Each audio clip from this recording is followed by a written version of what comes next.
राधे, आपका हमारे चैनल सनातनी मंडल में हार्दिक स्वागत है। आज हम आपको काशी में भगवान शिव के भक्त राघव की कथा सुनाएंगे, जो आपके हृदय को छू कर चली जाए। कृपया शुरू से अंत तक अवश्य सुने। काशी के घाटों से दूर गंगा के किनारे बसा एक छोटा सा कस्बा शिवपुर, जहां हवा में हर समय चंदन और धूप की खुशबू रहती थी और जहां एक पुराना शिव मंदिर लोगों की आस्था का केंद्र था।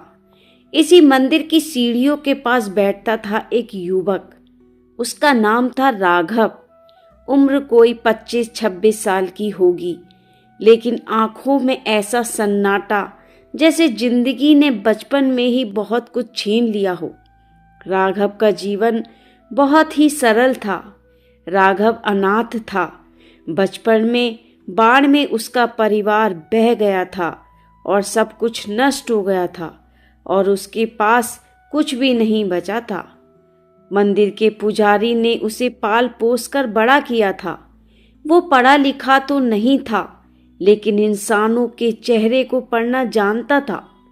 वह रोज सुबह उठता, गंगा जी में स्नान करता, फिर बेल पत्र तोड़ता था और भगवान शिव को अर्पित करता था।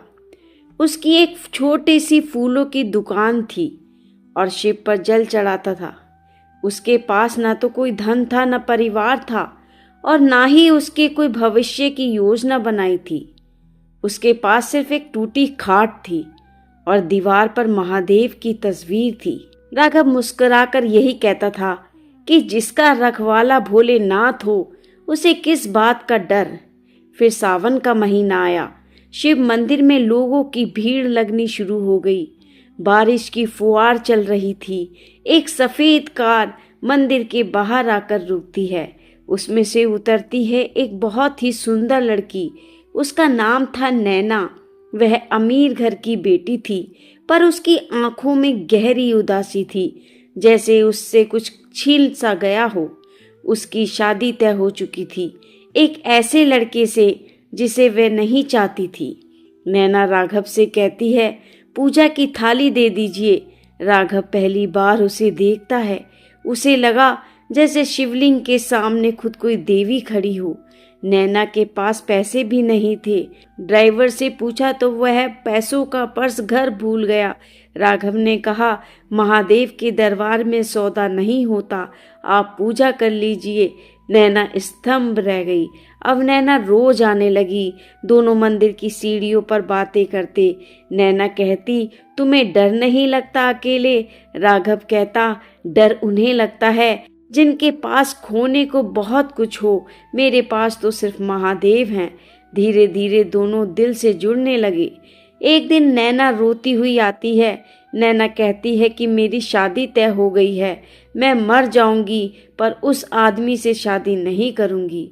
राघव कहता है, अगर यह रिश्ता गलत है तो महादेव इसे होने नहीं देंगे। रात में नैना का पत्र आता है। पत्र में लिखा था कि आज आखिरी बार मिलो, मेरी सगाई कल है। दोनों मिलते हैं, पहरेदार देख लेते हैं। नैना कहती हैं, मैं तुम्हारे बिना नहीं रह सकती। वे भाग जाते हैं। पहाड़ों के गांव में एक झोपड़ी बनाते हैं और अपनी नई जिंदगी की शुरुआत करते हैं। नैना चूल्हे पे रोटी बनाती है। नैना कहती है, तुम्हारे साथ सूखी रोटी भी अमृत है। राय साहब के लोग ढूंढ लेते हैं। राघव को पीटा जाता है। राय साहब कहते हैं, तेरी औकात क्या है मेरी बेटी को भगाने की?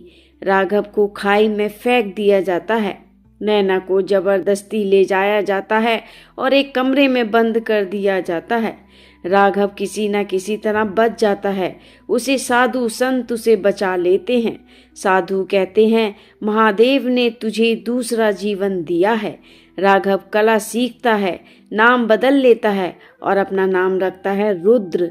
2 साल बाद रुद्र मशहूर मूर्तिकार बन जाता है। उधर नैना कमरे में कैद रहती है।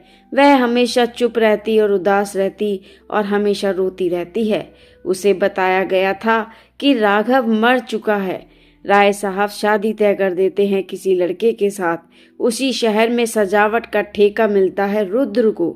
राघव को पता चलता है कि जिसकी शादी का ठेका मैंने लिया है उसकी दुल्हन का नाम है नैना।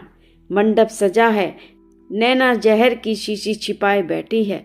तभी पुजारी कहता है, शिव प्रतिमा कलाकार रुद्र जी आए हैं। नैना देखती है और नैना कांप जाती है।